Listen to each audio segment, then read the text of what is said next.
कैलाशपुर गांव में ज्योति अपनी मां कमला के साथ रहती थी। ज्योति के पिता की मौत कैंसर के कारण कुछ साल पहले हो गया था। अपने पति के जाने के बाद कमला ही अपनी बेटी ज्योति का ध्यान रखती थी। वह सुबह सुबह उठकर गांवों-गांव जाकर ठेले में सब्जी लेकर गांव में बेचा करती थी और उसी से थोड़े पैसे से ही अपने घर का गुजारा किया करती थी। आइए, हरी सब्जियां ले जाइए। अरे वाह, तुम्हारी सब्जियां तो बहुत ही हरी भरी और ताज़ा है। अच्छा, ये पालक कैसे दिया? जी, सभी सब्जियां सिर्फ 20 रुपए किलो हैं। आपको जो चाहिए ले जाइए। अच्छा, तो ये पालक 1 किलो और कद्दू आधा किलो, और हाँ, ये बैंगन भी 1 किलो कर दो। जी भाई साहब, अभी करती हूँ। कमला अपनी बेटी ज्योति को सरकारी स्कूल में पढ़ने के लिए डाल देती है और खुद सारा दिन धूप में गली गली जाकर सब्जियां बेचती, जिससे उसका घर का खर्च चलता है। साथ ही ज्योति की पढ़ाई और कुछ पैसे ज्योति की शादी के लिए भी निकाल कर रख लेती। आ गई माँ, चलो आप हाथ मुंह धो लो, मैं आपके लिए खाना रख देती हूँ। मैं तो आपके आने की ही राह देख रही थी। आप मेरे लिए सारा दिन मेहनत करती हो और बहुत थक जाती होगी ना। मेहनत नहीं करूंगी तो अपनी गुड़िया की शादी के लिए पैसे कैसे इकट्ठा करूंगी। ऐसे ही कुछ साल बीत जाते हैं और ज्योति अपनी पढ़ाई भी पूरी कर लेती है। एक दिन तो अपनी माँ के साथ गांव के सरपंच की बेटी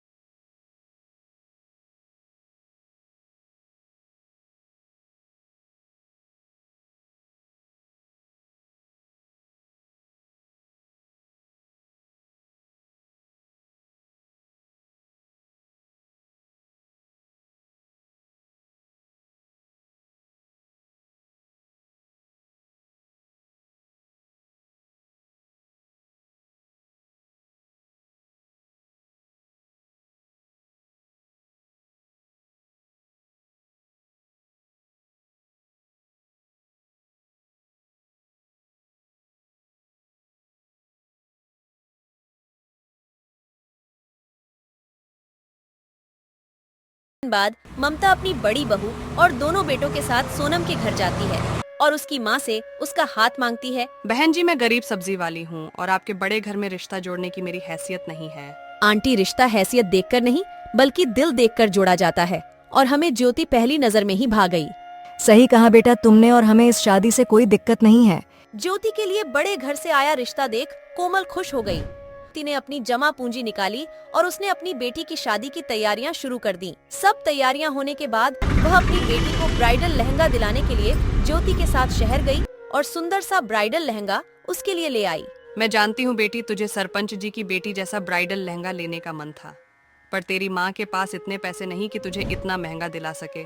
कोई बात नहीं माँ, ये भी मुझे बहुत पसंद है। लेकिन कल क्या होगा यह कोई नहीं जानता। शादी से ठीक एक दिन पहले सोनम का ब्राइडल लहंगा चोरी हो गया और सब लोग बातें बनाने लगे। हाय, कितना बड़ा अपशगुन है, यह तो दुल्हन का लहंगा चोरी हो गया। ये तो बहुत ही बुरा हुआ। बेचारी कमला के पास अब तो इतने पैसे भी नहीं होंगे कि उसे फिर से दिलवा सके। मेरी माँ ने कितने सालों से एक एक पाई इकट्ठी करके मेरे लिए शादी का जोड़ा बनवाया था, लेकिन अब क्या होगा। ये बात जब ज्योति की जेठानी को पता चली तो वो बाजार गई और ज्योति के लिए बहुत ही महंगा और खूबसूरत ब्राइडल लहंगा ले आई, जिसे देखकर ज्योति हैरान रह गई। ये तो वही लहंगा है जो सरपंच की बेटी मतलब सीमा ने अपनी शादी में पहना था। हाँ, हमें उसी ने बताया कि तुम्हें उसका लहंगा बहुत पसंद आया था, लेकिन इतना महंगा होने के कारण तुम ऐसा लहंगा अपनी शादी के लिए खरीद नहीं पाई। इसलिए जब मुझे पता चला कि तुम्हारा लहंगा चोरी हो गया है तो मैं इसे तुम्हारे लिए ले आई। दीदी, आप बहुत अच्छी हो, थैंक यू सो मच। तुम्हारा बहुत बहुत धन्यवाद बेटी, तुमने हमारी लाज बचा ली। ज्योति मेरी छोटी बहन जैसी है माँ जी, उसके लिए मैं इतना तो कर ही सकती हूँ। अब कल इस जोड़े को पहनकर दुल्हन बनकर तैयार हो जाना। हम धूमधाम से बारात लेकर आएंगे अपनी दुल्हनिया को लेने।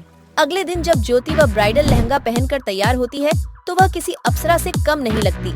सबकी नजरें उस पर टिक जाती हैं। उसे देख सीमा भी हैरान रह जाती है। ज्योति को इस ब्राइडल लहंगा में देखकर कमला की आंखें भर जाती हैं। फिर धूमधाम से ज्योति की शादी राहुल से खुशी खुशी हो जाती है।